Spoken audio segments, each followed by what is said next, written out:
You lit just a second ago. Thank you.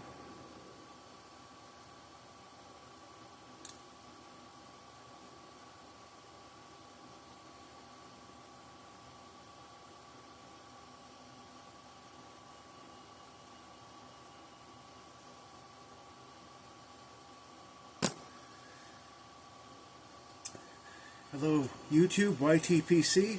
This is the Gentleman Scholar.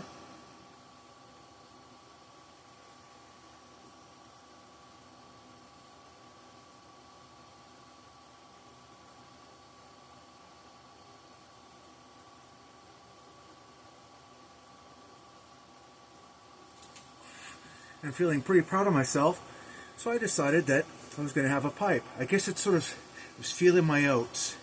So I guess it's sort of like similar to businessmen closing a successful business deal, lighting up a cigar. I just felt the need to send up some smoke.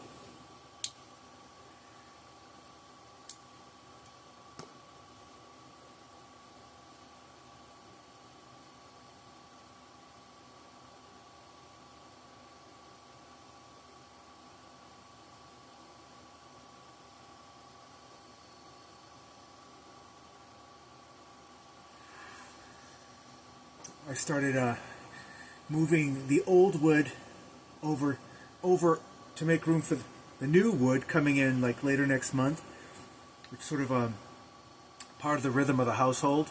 So I went out there and I did more than I expected to do. So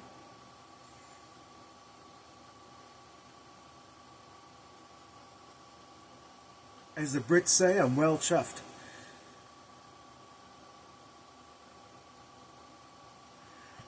I'm going to relate an incident today. I may or may not shed some tears, and if I do, just going to have to deal with it. Anyway, my sister, we'll call her Letty.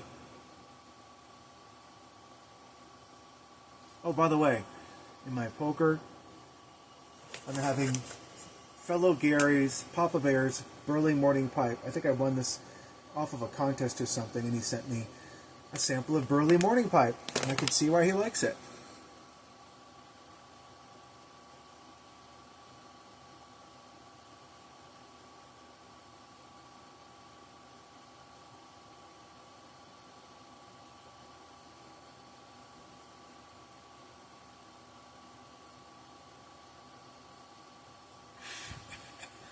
So, yeah, my sister is in a Hackett Hill rehab facility. This is her third time in there. She's got pneumonia for the second time in 4 months, so she's back in there doing rehab. And then she basically finds out that she can't take care of herself anymore. She can barely walk, and so she's going to have to remain in a rehab facility for the duration of her days on Earth. Admittedly, she's not wild about this news. So I've been visiting her as often as possible. Ash this out. Like usually after I come back from a trip, I'll go over the next day and go visit her, that kind of thing. And I hate to say it, but every time I go in there, she seems a little more... What's the word I'm looking for? A little more confused. And I really do believe that when you spend way too much time in a place like that, you know, and your whole environment is regulated, and you don't get to the outside, you don't get any regular sunshine or regular exercise, that your brain starts to turn to clay. Hold on.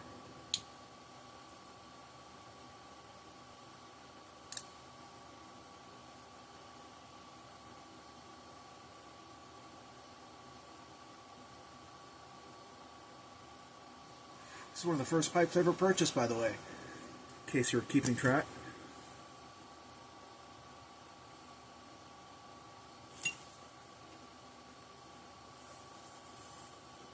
Anyway, so I go in to visit my sister. Every time I go in, I have to like lean myself in. I have to check in. The first time you visit, you lean your face in. The scanner scans your face, and then you type in who you're going to visit. So I type in my sister's name. Enter. So every time I go in there, concurrently after that, all I have to do is put my face in there, the computer centers my face, and then I tap OK, and then it spits out like a little visitor's tag. I just keep them and I put them on letters, just to be different. It complements the return address sticker. I just put it on the back so you can see my ugly mug like looking into the screen.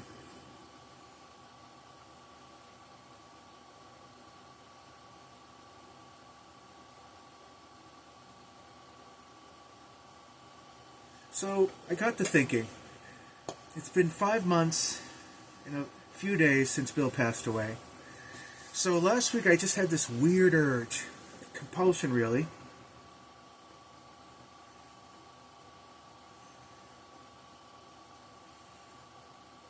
to go to the rehab place that he passed away in.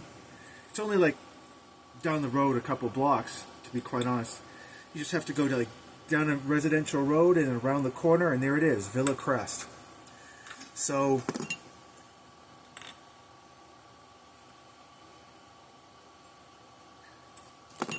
I decided to do that. I just wanted to check and see if his name was still in the system. I don't know why I had this compulsion, but I did it. So I go in there, park in the handicap spot like I used to when I visited him. I have a placard as well.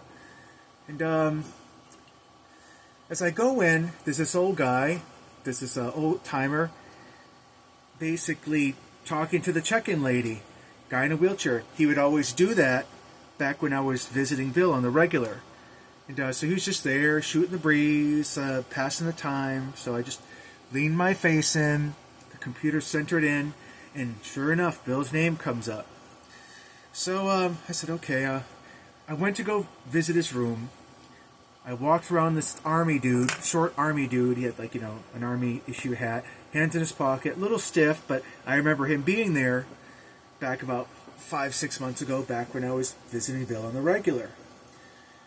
As I pass the main desk, I see Bill's old roommate just kind of hanging out there, listening to music along with a bunch of other people.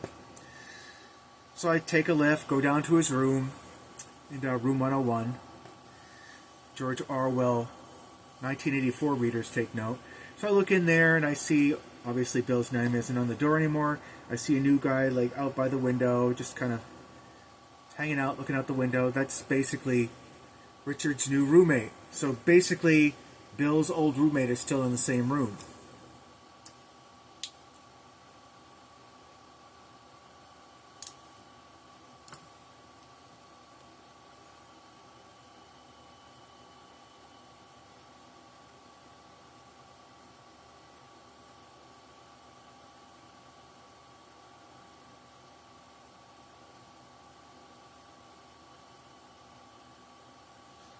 So I spend a minute there reflecting on our last meal together, the orange sherbet meal that we had together the night before he passed away. Then I left.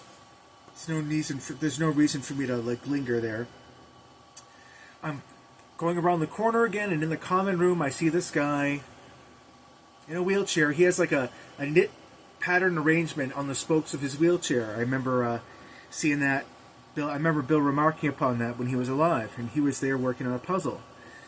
I go to the car and, of course, have myself, a fairly healthy little cry.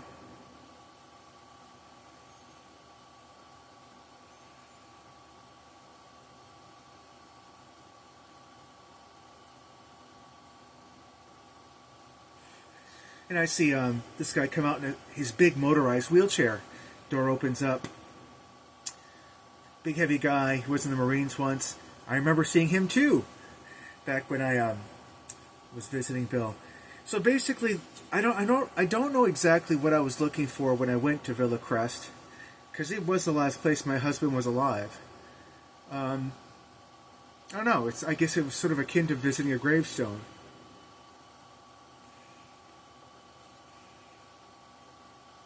But it was simultaneously comforting and heartbreaking. It was comforting because life was going on. These people were going on with their routines however they could in this restricted environment of this rehab nursing home place. And it was heartbreaking also because, well,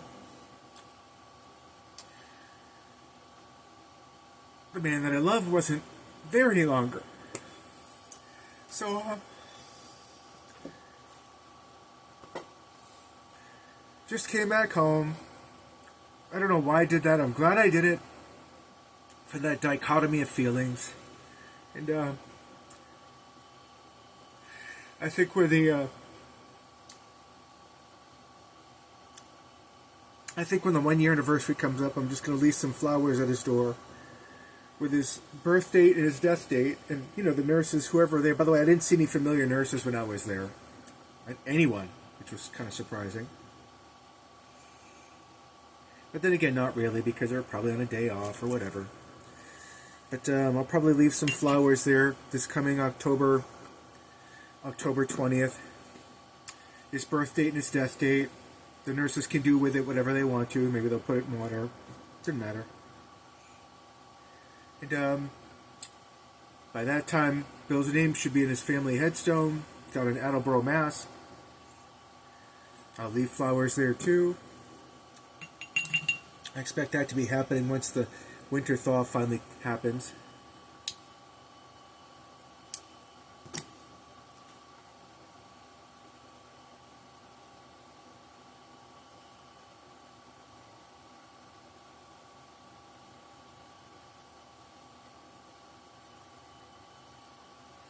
Good tobacco, Gary.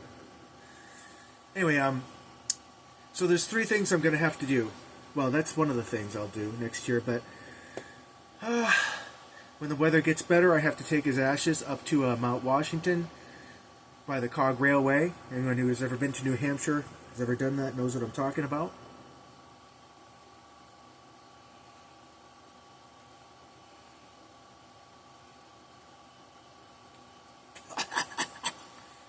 Coming to the bottom of the bowl.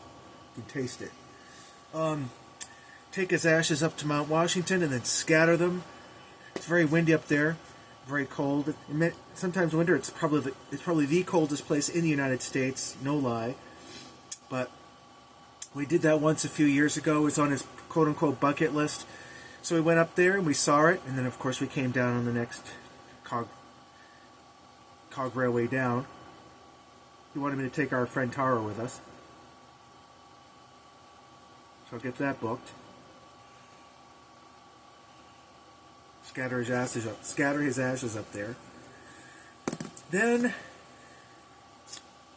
before that happens, most likely, his name's going to go on the family tombstone. I have to go down to Attleboro to visit his nephew, because I live pretty close to Attleboro.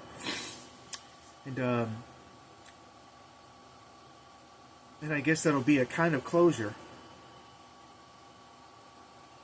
But not really. Because, I don't know, in a way I don't want closure. I don't want to forget my husband.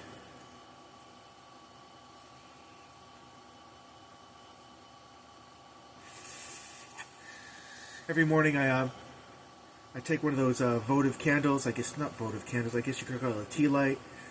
I put it in this little glass holder in this little shrine that I made for him. Light it. I kiss his picture. And I get on with my day. I'm still writing about him. I'm still thinking about him. It's only 5 months in, so the grieving process is far from complete. Well, it's never going to be complete. But,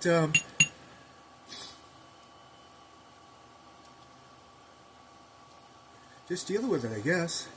Day by day. A friend of mine, the Spirits Janitor, he's also on YouTube, he says, Gary, you know how to grieve. You know, like I guess it's a skill. But, you know, what choice do you have? Someone who is a part of your life for 20 years, they die, you have to process it. So, I just do what I do best. I